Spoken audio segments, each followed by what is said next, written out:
Man, I love that intro. The Overtime Sports Show, the most interactive sports show on social media. I'm AV. Boy, G-Man from a G and a Pimp, and our unofficial mascot. This is Tyson. Say, what's up, baby? Tyson in the building. Well, give me some barks. Woof, woof. Tyson ain't gonna do that. Hey, man. Appreciate you guys joining us today. Be sure to like, share, and comment. It's an interactive show with you, so we want to hear your thoughts on all of these hot sport topics that have happened over the week. But, you know, G-Man, we would be remiss if we didn't show love to the hip-hop icon, legend, actor, entrepreneur. He influenced the culture. We lost DMX today. Rest in peace to the homie DMX. Man, my memories of DMX go back to the box car show. I said it was one of my first car shows. I don't know if it was 2003 or 2004. We had DMX and Ludacris, and I remember DMX was backstage. Man, he was just bouncing up and down like he was excited, he was ready to go. And right before they brought him on, he lit a cigarette right there at the overline. He lit a cigarette, like he took 2 quick puffs and then ran on stage. And no hype man, no entourage, by himself, just ripped it. I could still see Ludacris backstage. He was, because we had a little TV monitors backstage. He was like this, man. Ludacris just watching the TV monitor, like, man, this dude by himself, just ripping it, man. And that was the DMX that I remember. That's the DMX that I'm gonna always remember. You know, I know he had his trials and tribulations, man. DMX, man, you can't deny his talents, man. When it came to what he did and what he brought to the hip hop community, the whole Rough Riders anthem, the whole motorcycle club, everything. Right. Yeah, man. When you think about just the influence from from an apparel standpoint, everybody was wearing the Rough Riders gear. Basketball players, NFL players, Ray Lewis, they warmed up to DMX music before their games. And like you said, I think about in my community where I grew up in Sunnyside, pit bulls was a thing. We had like at least 4 pit bulls on every street. And so he made that, real cool. That fellas like walking around with their dogs. Motorcycle clubs increased because of his influence. And even in the church world, a lot of sermons use "y'all gonna make me lose my mind" up in here, man. So he influenced the culture. One of my favorite movies from DMX was Romeo Must Die, and of course Bella, which he was in his first movie that he acted in. And a lot of people don't know he actually walked away from his movie career. Man, he I know he was battling a whole bunch of demons, man, and I know he was on Ayanla Fix My Life. I know he kind of showed out right there, and people knew something was wrong with DMX at the time. And let me say what's up real quick to TJ Varner. Hey, TJ, he was supposed to join us today on Overtime Sports Show. I sent you the link to your email, so if you want to click on it, we'll put you backstage and bring you on, because I know Brother AV is on the field right now doing his thing. So, but he's a 2-in-1. But I do a 2-in-1, baby. I do a 2-in-1. I try to do the best that I can. But rest, RIP to DMX, man. We're definitely going to miss him. Further details will be coming out about his funeral services, and we'll definitely be able to pass that on to you guys. Let's jump into it. Ncaa Championship. You won some money on this. The Baylor Bears beat Gonzaga. They didn't just beat them, man. They whooped Gonzaga, dominated from start to finish, 86-70. Of course, the first time that Baylor has won this national championship. The ladies have been winning national championships for years, but congratulations to Baylor on winning the national championship. Yeah, I know you mentioned the whole bracket thing. We have a bracket at work. We all fill it out, and I had 3 of the 4 Final Four participants in my bracket, and I had Baylor beating Gonzaga in the final. So I won a gift card. I haven't got it. It's supposed to hit in the mail. I don't know what it is. It's coming. Yeah, it's probably need to go eat somewhere. But hey, man, I was surprised that I was one of 9% of the world who filled out their brackets. I was in at 9% of getting at least 3 of the 4 and picking the championship too. I'm always nervous when a team goes undefeated in a season. I know Indiana went undefeated in 76 and won it all, but now, it goes back to the New England Patriots days when they were undefeated, lost to the Giants in the Super Bowl. So I thought with Gonzaga, I said they're going to hit a wall somewhere, and the worst time to hit it is in the championship game, because people thought Baylor had stumbled when they came off of the COVID suspension that they were on. And when they came off of that, they stumbled, lost a couple of games, and then they went on a winning streak. And you saw the Baylor defense, you saw the offense that Baylor has. Man, that team was stacked, and they showed it in the championship game. Yeah, man. And shout out to U of H too, man. I thought they were giving them a little bit better game, man. But I think Baylor was peaking at the right time. I don't think anybody's gonna stop Baylor. Gonzaga was, beating boys by 20 plus. I don't know. I think they averaged like a 20-point win on everybody. But when they had trouble with UCLA on that Saturday, I said, man.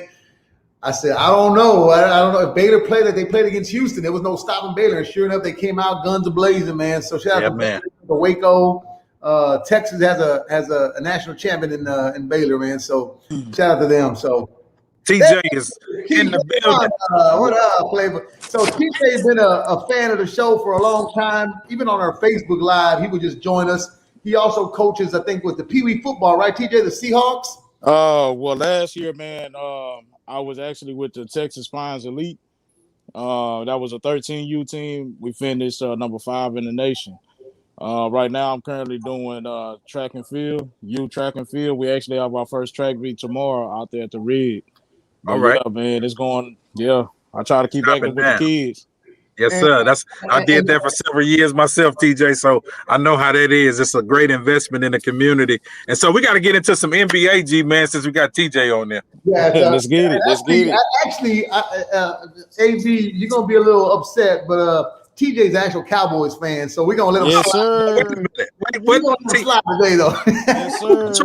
Who controlling the button back there? Get TJ out of here, man. Yes, sir. Yes, sir. Coming on here today. Yes, sir. Y'all, it's time for the NBA Minute. Obviously, we do the NBA Minute on the box every day, but the NBA brought to you by Hennessy, never stop, never settle. The spirit of the NBA. Now, last night, the Rockets, they broke their 5-game losing streak against the Mavericks the other night. Tonight, they got the Clippers. But what do you think about the game on Wednesday night? Did you think the Rockets are showing out? That's what they're going to look like from now on, or what are you thinking? Man, listen, I'm like this, TJ, and you could probably second this emotion. I just think it was just one of those nights that the Rockets were able to win. Like I told you from the beginning, I want us to be in rebuild mode. I want us to get that top 4 pick, let these youngsters do what they're going to do during the regular season. But, TJ, I'm trying to get a lottery pick. Hey, man, what I honestly think is, just like you said, the Rockets, man, they slipped up, they got one. But what I think they should do the rest of the season, just like you said, try to get that lottery pick and let the youngsters gel, man. If the youngsters gel and they come back next year, man, I think you'll see a completely different team. But you gotta let everybody gel for the rest of the season. Go ahead, pick you up some youngsters out of college, man, and probably somebody from overseas, and go ahead and start up like that. But man, go ahead and just toss the season to the side, man. I think that. Like I said, it was one of those lucky wins. I mean, hey, we'll take a win any day. Yeah, man. So now the Clippers, they're loading up. They obviously got the Market Boogie Cousins. Mm-hmm. So, they beat the brakes off. I don't know, was the Heat last night? They beat the brakes. They beat the Suns, baby. Beat the Suns. They beat the Suns, one of the top teams in the league. It's all the same. Yeah, man. Boys tonight, 9:00 tip, man. I just they got a 35-18 record. I just don't see the Rockets doing much, but I hope we see a little bit of what we saw on Wednesday tonight, and they can at least keep it competitive, man. I mean, I don't. Yeah. Like you said, I think they lose. It's a good thing too because we get lottery pick. We get closer to that. Yes, what do you think of the impact of DeMarcus Cousins, with the 10-day contract with the Clippers? I mean, he had a little bit left in the tank, of course, coming off the Achilles injury. I think him and Rondo with the Clippers, Rondo's playoff experience, it goes through the roof. And when the playoff comes, the light turns on, Rondo turns into another man. So I think that if you can get 10, 15 minutes out of DeMarcus Cousins, not saying they're going to beat the Lakers, but I think they're going to make an impact in the playoffs. What you think, TJ? As far as Boogie, I honestly think, man, they just need to go ahead and just let Boogie play, man. Like you talk about, somebody that's been in the game. I mean, I understand Boogie. Boogie can have his moments, but you still have a players coach that can sit there and help the team out too. Yeah. That's good. And we got a shout out to Ben McLemore. He signed with the Lakers, man, filled their final roster spot. He was a big part of our team here, but when they decided to go young, they let Ben walk. I actually thought we were going to trade him, but they let him walk, and he was able to go and sign with the Lakers. Yeah, Lakers are going to be I think they're going to be – I know they lost yesterday. They're going to be a force to be reckoned with, man. They're loading up this as well. But, man, right now in the West, I mean, you got to think the Lakers are the team to beat. Clippers, I think that it's going to be an LA versus LA, to see who's going to make it to the final. That's what I think. Although you got Denver Nuggets playing good, you got the Utah Jazz playing good. The Suns are rolling. Man, I hate to say it because I'm a man. Well, I'm not gonna say I'm a Lakers fan. I'm a LeBron fan, but I hate to say it. Utah gonna knock one of them out. Wow. Yeah, I can see Utah knocking the Clippers off for sure. I can Man, see that, man. I'm telling you, Yeah. Utah is just one of those. Man, Utah has been one of those teams since Akeem Olajuwon. Man, like that's that Patrick Beverly, not in the ear type thing. Like you can't never underestimate them any game.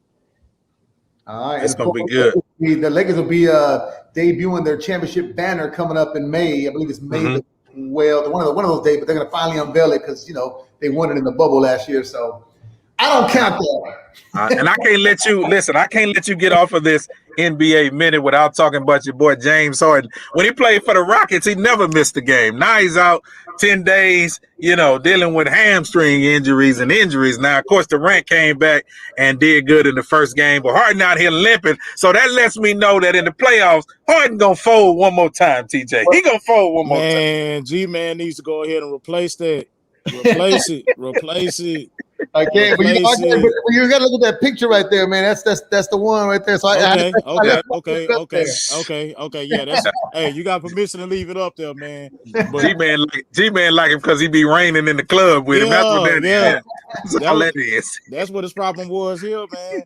But I think the same. I'm gonna be honest with you. The way that I feel about Durant is the same way how I feel about James Harden. I lost respect for Durant when he went chasing the ring. Yep. But as far as his athleticism, man, Durant is an excellent basketball player. You can't take that away. That's how I feel about Harden, man. Like Harden, you gave up on your team here, man. Like, the way that you are supposed to show that you're a leader, like that's not leader qualities, man. And then for you to, give bare minimum, and then the first game you go out there, man, and you bust a triple double. Yeah. So and then you trying to build a superstar team just to get a ring, man, and you went to the East. Like to me, I understand you got the Celtics, you got the 76ers, but man, if you want to get that ring, man, stay in the West. Compete for it. Well, on that note, who do you think? What's your prediction for the finals, TJ? Who you got in the finals? If you was a betting man, who would you bet on to be in the finals? Oh man, I hate to say it, man, but in the finals, man. See, it's gonna be somebody that nobody's even thinking about. Nobody's thinking about, man. I'm telling you, it's gonna. You feeling that Utah? I know you feeling Utah. Man, I can tell. It's either gonna be Utah or the Suns out the West, and oh man, it's got to be the Nets. If they're all healthy, it's got to be the Nets. No. Too many people need the ball. Too many people need the ball. So like when it's like game 6 or 7 on the line and you got 3 seconds left on the clock, who's gonna take that shot? I bet you Kyrie take it. You see what I'm saying? I bet you that. Yeah. So I bet you. Man, I can't take the Nets, man. I see somebody upset them. I don't know who, but you can't never count Boston. I don't care how Boston is playing. You can't count Boston out in the playoffs ever, man. That's like, going to the Staples Center trying to beat them in the playoffs, man. Like it's in certain environments you can't beat certain people, man. So I'm not gonna count them out. I think they could beat the Nets in a 7-game series? No, but I think that if they give them a physical game, a physical series, the Nets will be beat up for whoever they got to play next. I love it, man. Love that. More the NBA minute on the box. Of course, brought to you by Hennessy. Never stop, never stop. Yes, sir. All right. Let's get into it, baby. Let's get into it, baby. Let's get into it. Whew. Baseball season is in full effect now. Yes, sir. Of course, we got the 2021 MLB All-Star Game has been relocated from the ATL, of course, dealing with the voters' rights oppression, what I like to call it. You're trying to come up with all these new rules and regulations on not allowing people to vote. And I hate that, man. I know they're even trying to do that here in Texas. We won't get into that, but they're going to relocate the All-Star Game to Denver, which is a good move. I'm like, hey, if you're going to try to do voter suppression, the great way to get back at those in leadership and in politics is to hit them in the pocketbook. So it's definitely going to hit them, and this is going to bring some good stuff to Denver, man. So I'm excited about that. How you fellas feel about that? I definitely feel just like you said, man. To get somebody's attention, man, you got to hit them where it hurts. You have to hit them where it hurts. And I really think that Denver should really, I'm talking about, go over the top, man, for this All-Star, just to prove a point. Like, hey, this is what you missed out on. The only downfall to the All-Star game being in Denver is the home run derby. You're right. That home run derby, man, those balls, man, they're gone, man. Those balls are gone, man. But yeah, I think if Denver really puts on, like I'm talking about go all out, like just, hey, this is what you missed out on, okay? Then they'll start reconsidering, and it's gonna wake a lot of cities up. Right, definitely. You know what? I tell you one thing, our city is woke. The Astros are rolling, baby. Yeah, rolling. You'll be 7-0. They gave it up against the Angels that first one, but they should. But 6-1, man. They still. But the funny thing is the media, the nationwide media, they're still not really giving us too much respect. I watched ESPN today. I watched online. They're not giving them no respect. They're talking about the Dodgers, talking about the Padres and the White Sox. I'm like, right. What are y'all? Yeah. But, hey, you know what? It's all good though. I like being under the radar like that. Yes, sir. Smacking balls. And you see with the trash cans in Oakland, and of course when we played the Angels, still people coming out with the trash cans. And I just like how Altuve, Carlos Correa, Bregman, all the players are stepping up, hitting big time home runs, and the Astros are rolling right now. So I'm definitely excited about this season and this team. I just hope that we're able to work out a deal with Carlos Correa, because I know our owner Crane came out and said he doesn't mind Correa testing free agency, but I just think that's a big mistake. We already lost George Springer, man. I don't want to see us lose Carlos Correa behind money, because as you see, he's already producing so far as the season kicked off, TJ. Right, man. Like Correa is to me, man. I look at Correa, man, like the old Bagwell, like Correa is the heart, man. Mm-hmm. Like Correa's. To me, man, I feel like Correa, man, brings that energy, man. And once Correa is rolling, man, the rest of those bats wake up, the defense wakes up.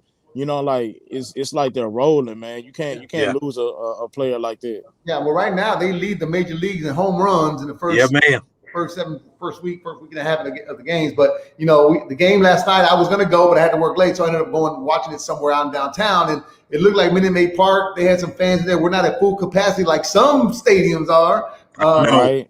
The Rangers. Last night just had a sellout crowd. Had 38,000 people in their stadium home opener. Now, is that a super spreader or what's going to happen there, TJ? Man, that's a super spreader. Man, that is. I'll go to Stephen A. Smith, man. That's blasphemy. Yes. 38,000. Like, man, come on, man. 38,000, and we're still in the pandemic.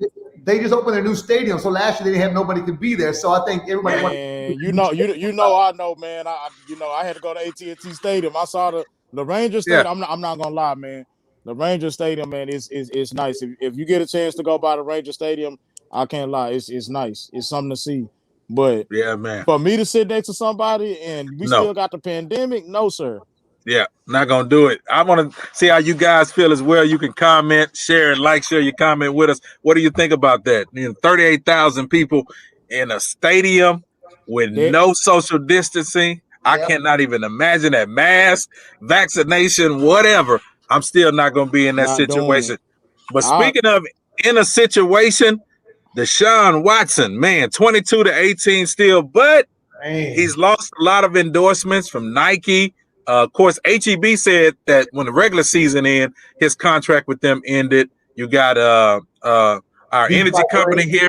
Yeah, Beats by Dre, and companies are falling off of Deshaun. So is this a sign of the end for Deshaun Watson, fellas? G-Man, answer that first. I want to hear what G-Man got to say. I've been riding hard for Deshaun, man. I'm still going to say no. I think, I know today they came out in court that the accusers have to go ahead and say they have to identify themselves to who they are.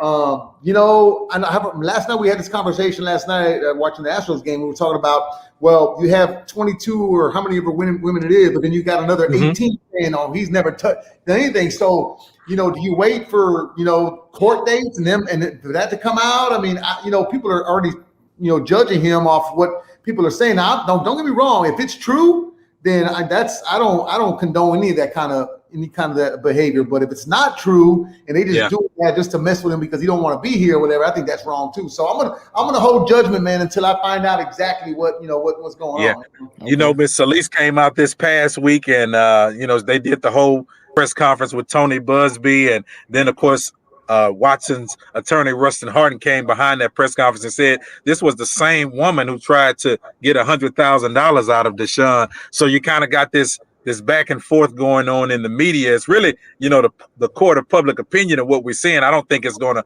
ever go to trial. I think it's just going to be fought right here in the court of public opinion. But they went to two courts today, got two junctions. As you said, 13 of the 22 women now have to identify themselves, which gives Hardin and Deshaun Watson an opportunity to kind of come back on some of these women and try to kind of make it whether it was consensual, because I heard that word used a couple of times this past week, that a lot of these situations were consensual. So they're trying to prove that no, Deshaun didn't cross the line. This was a consensual situation between Deshaun and the masseuse. One of the topics last night that they were bringing up, a lot of people were talking about it at our table. They were saying, well, Deshaun Watson, shouldn't he have like one or just two masseuse, G-Man, hold that thought. That's why I wanted you to go first.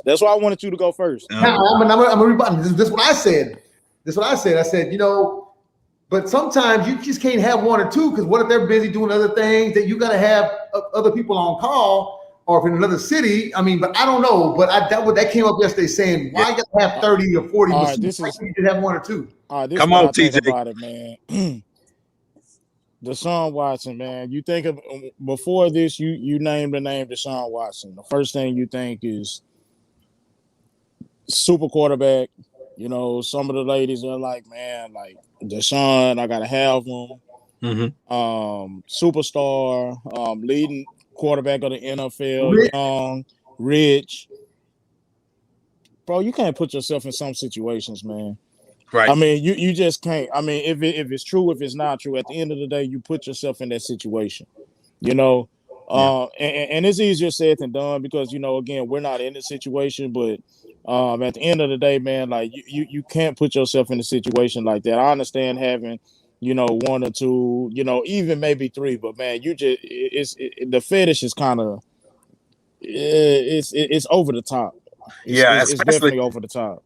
Yeah, especially as you guys said, I mean, the league, the team has plenty of massage therapists that you could go to if that's just something that you want to do. But what made me nervous too, G-Man and TJ, was the fact that your camp is helping to endorse this. Right. Like somebody in your camp, you need to have somebody around you to say, hey, brother. Enough is enough.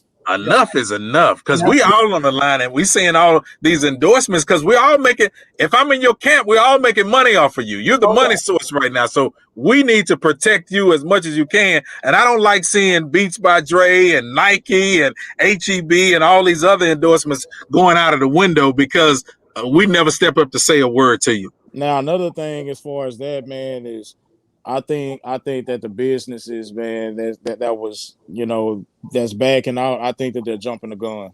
I understand about protecting their brand. I understand about, protecting their name. But, to pull out, most of the time when a company pulls away from you, man, that you're not going to get that back. So to just prejudge him, I mean, you're basically proving him guilty before, anything comes out. I heard somebody today, was today or yesterday, saying on the radio, another station, they were saying he has a feeling that Deshaun played his last NFL game. I don't see that. Happening. I think the guy has too much talent. I don't think it's like a Ray Rice situation. Well, I don't want to say if it's true, it's bad all the way around. It's bad all the way around. But it's his word against their word, until it comes out. I don't know. I can't see. There's somebody commented earlier. There's teams that are going to want to sign Deshaun Watson. Oh, definitely. There's definitely. There's people out there like the Cowboys who don't care about what you did in the street. You can be right. You're right. Hey, you are absolutely right about. Hey, G man. Yeah. That's the only comment. That is the only comment that I will agree with you about the Cowboys, G man. You are absolutely right. Oh, here we go. TJ, speaking of your Cowboys, videos have been circulating of rehabbing Dak Prescott. No boot. He gives the boot a boot. Dak is back. TJ, are y'all going to the Super Bowl? I can answer that for you. Heck no. Look, I'm a diehard Cowboy fan, DC4L, man. Dallas Cowboys for life. But I'm not one of those Cowboy fans that's going to tell you, and G-Man will tell you, man, I'm not one of them that's going to say, man, we finna go to the Super Bowl. We're going 14-2. Man, I'm a realist, man. One thing about the Cowboys, man, is yes, Dak Prescott is back. Congratulations. What are we going to do in the backfield? Ezekiel Elliott's numbers, man, has went down tremendously from his rookie season. Every year his numbers go down. Dak Prescott can't throw the ball 80% of the time. That's how you get interceptions. That's how you start getting people just to play zone, back up, guard your receivers. If you don't have a running game, then you don't have nothing. Then I'm looking at, man, the Cowboys are going to try to get another receiver for Dak. I'm like, dude, we need a line to protect him and defense. Receivers already. Got a bunch of them. Let me ask you this, TJ. So with how Dak got hurt last year, do you think he's going to be in the back of his mind when he sees that O-line break down and he got to run? Do you think he's going to still have that same mentality of taking off running like that, or you think he's going to say, "Man, wait a minute, let me just throw the ball away or something"? Nah. One thing about it is, and I'm not going to lie to you, when Dak was at Mississippi State, man, I told everybody Dak would be a buster when he gets to the league. So he made me a believer. I even said that when we drafted him, I was like, man, dude, why did y'all draft this bum? But at the end of the day, like, he made me a believer, like the way that he is when he does the little simple basic Tony Romo spin out and takes off running. Like, the only thing that I don't like about Dak, and I think that he will still continue to do it, he takes too much contact. Instead of him sliding, he wants to run somebody over or try to get extra yards. Dude, go down. That's how you're going to get injured. Yeah, man. Well, listen, I tell you what, though, y'all gonna be in the same boat with us, a little bit better than us. I know we got all these 1-year contracts. I expect y'all to be a little bit better than us, but I don't expect y'all to do nothing real good this year. I know Derek, he's a big time Cowboy fan. As you see him chiming in with every Cowboy comment he can think of. And Derek, listen, go sit down somewhere. You and TJ, give it up. Y'all know what's gonna happen. I always tell every Cowboy fan this one line: you know how the story is going to end. So get ready for the disappointment. Or in the words of Stephen A. Smith, what can go wrong will go wrong. Will go wrong. Hey, man, Stephen A. Smith is an idiot when it comes to the Cowboys, man. I can tell you this. Look, I'll be a realist this year. I'll be a realist. We'll go 9-7, 10-6 at the best. All right. I see the Cowboys doing better than that, man. I think the NFC least is oh man. I think the NFC least is their division to take. I think with the healthy Dak Prescott, they would have won it last year. They should win it again this year. I mean, we have a healthy team. As far as us winning the division, I don't care about winning the division. I don't care about making it to the playoffs, man. Like, I mean, that's what we're supposed to do. I mean, with the Cowboys, I'm not saying that being Lord. But look, seriously, the Giants haven't been nobody. The Giants, they haven't been anybody. The Redskins. Oh Lord, more Cowboy fans. Let me not say the Redskins. The Washington football team. Okay. And I'm not a Cowboy hater because you can see I got that right there. You see that? Yes, sir. This boy got every jersey in America in his house. This is the actual ticket from the game when they beat the Cowboys, the very first game. So I had to put that in a memorabilia. I had to put that. The jersey I wore right there. I was there. So you see, I'm not a look. He got 2 minutes, TJ. Oh, yes, sir. I don't know, TJ. I don't know his loyalty, man. I don't know what team he with. He just with the league. He got the league. He's definitely a Cowboy fan deep down inside. I'm telling you, G-Man. Hey, man, G-Man, I got a bandwagon ticket for the low for you, man. I see. TJ, One of our followers, man, Raymond, he's always on here. Raymond's always big Cowboy fan. We're gonna go. And he's always when you gonna come on. I said I'm gonna be a Saints fan before I become a Cowboy fan. I want everybody to hear this. Y'all brought it out of him tonight. Look, man, Cowboy fans is everywhere. You low key a Cowboy fan, but I wish I was. I'll say this to every while we're on the air. When the season starts, man, the bandwagon tickets will go up. Hey, we're gonna say goodnight to you on that note, TJ. Y'all get TJ off of here. Hey, I'm trying to tell y'all the tickets will go up, and for G-Man the triple, the tickets will be triple. Bye, TJ. Hey, TJ, appreciate you joining us, bro. We gotta jump into this Tiger Woods. We got a video. We're gonna show an interview I did with Chris Como. He's a swing coach. Sir. But TJ, man, I appreciate you for jumping in. I didn't think Thank you, man. So now I know you're definitely down for the next one. Yes, sir. Yes, sir. Hey, y'all take care, man. Hey, it was definitely a pleasure, man. Hey, G-Man, y'all, hey, both of y'all keep doing y'all thing, man, for real. Thank you, bro.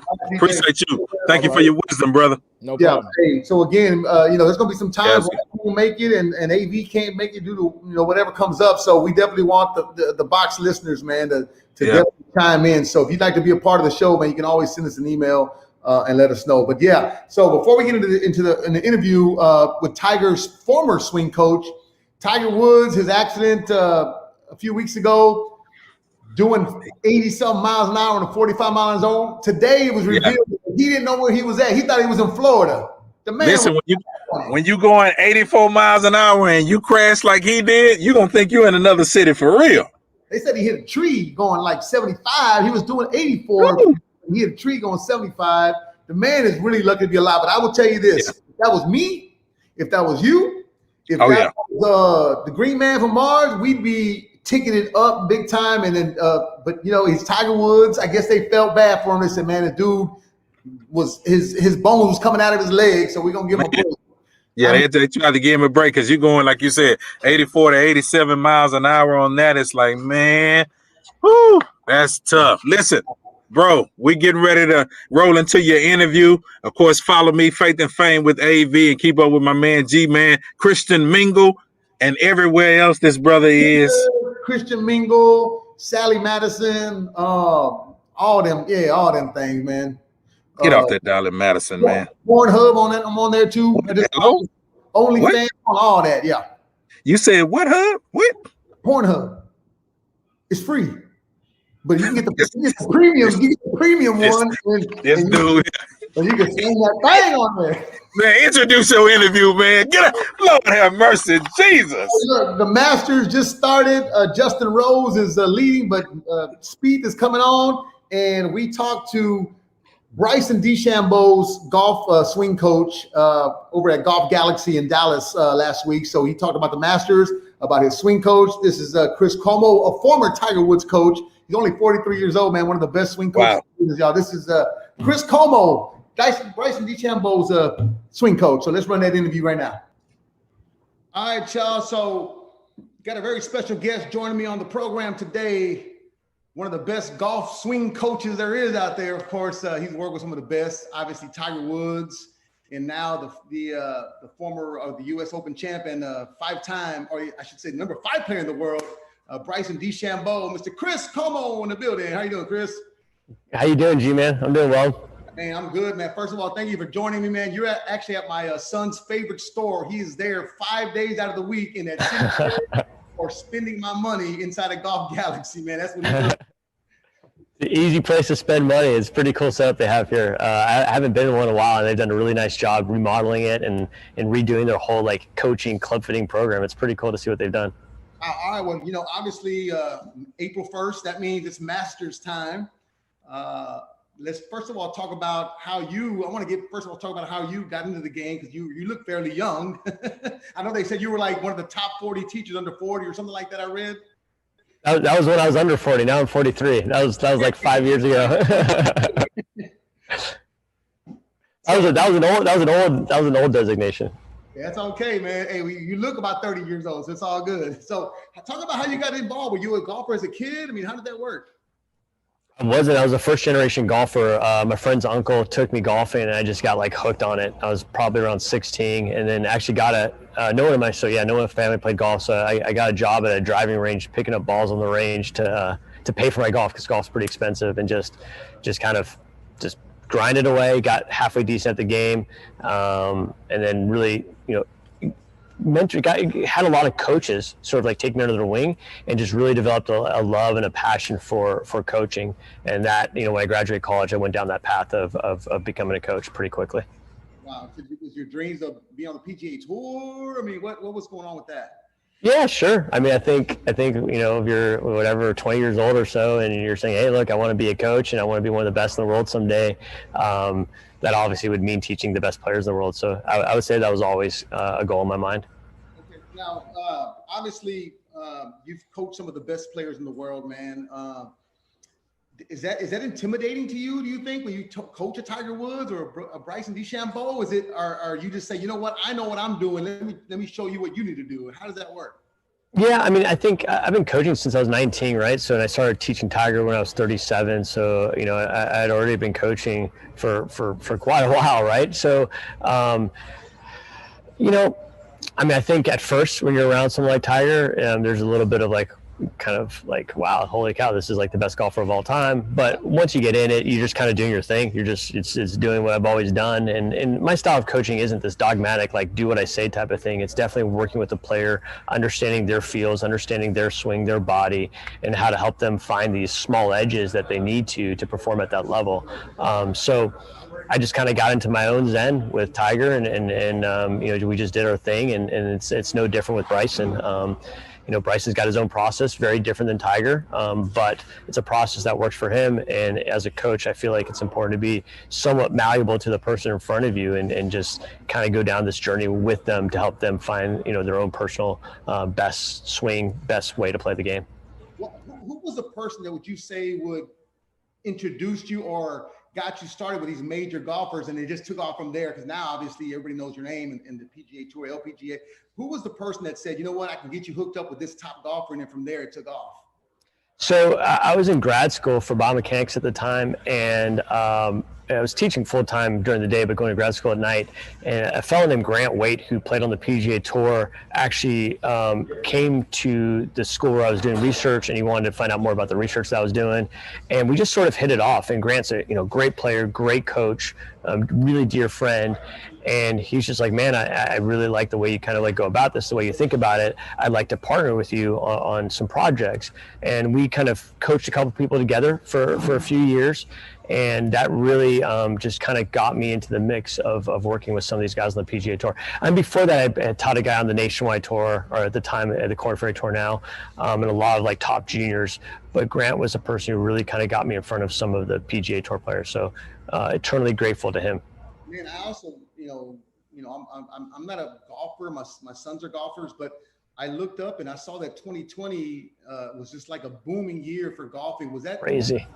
Was that more to the pandemic because you're outside by yourself? I mean, because I know some golf courses were closed, but why the big boom in golf nowadays? Yeah, I think it's a couple things happening at the same time. I think the pandemic, really there weren't too many things that people could do that were outdoors, recreational, but where you could still maintain the appropriate sort of distance, and golf was one of them.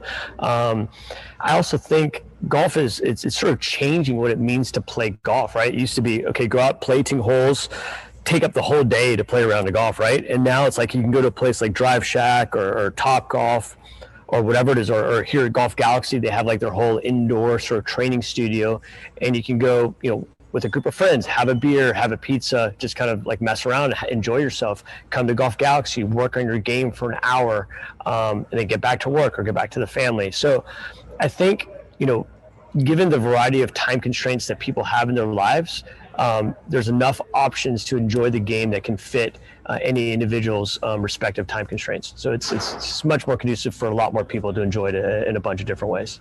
Okay, real quick, like I said, my son's always in Galaxy. They have great stuff going on there. Can you tell everybody about, how Golf Galaxy is helping people elevate their game, whether it's coming to fittings or when they come in? It's just like a one-stop shop, right? Very much so. Yeah, they've very much created this one-stop shop. I mean, obviously, like you mentioned, you can spend a lot of money here, but you're going to have fun doing it. So, got a great selection of clubs, and then they have a great system to help people fit those clubs to them. They brought on a bunch of LPGA and PGA professionals for coaching. So they got a great staff for coaching. They also have a bunch of technologies like TrackMan and some biomechanics tools. So, they're really creating a nice environment for people to go from everything to getting new set of clubs, get them fit, and then just in general get better at the game. I'm really impressed with what they've done. Coach Barry at the Baybrook Mall Golf Galaxy. He's there. He taught my son a little bit. And before you go, man, what's a good tip for a youngster out there who's trying to figure out his swing, or even an adult who's getting into golf? What's a good swing tip for a winning swing? Yeah. I mean, I'm not a big tip person. I'm a big person. I'm big on an advocate for, finding the right team and going down this path of really getting better at the game. And I think finding the right team involves, someone to help you fit your clubs, a coach, maybe a trainer. So I think that's the most important thing for a person to do. And again, we're here at Golf Galaxy. If someone's interested in checking out what they're doing, you can go to golfgalaxy.com. They've done a really nice job of bringing that all together under one roof. So I think it's a decent thing to check out. Chris, come on the Overtime Show. Before I let you go, I would be a bad parent, Chris, if I didn't say my son started playing golf 3 years ago. He was shooting 125. He just finished his district shooting 87. Wow.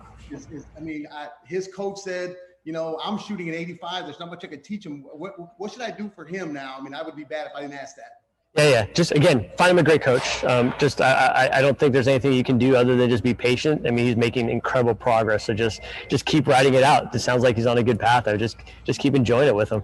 Yeah, he wanted to be a golfer at the age of 5, when Tiger Woods said, and I said, no, but I regret that. So parents out there, if your kids want to play golf at an early age, yes, please start them early. Yeah, exactly. Thank you. Galaxy, man. Thank you for everything you do. And I can't wait to see Bryson in the Masters. And I hope he's one of my favorite golfers too. So I hope he wins the whole thing. Thanks, G, man. Appreciate it, man.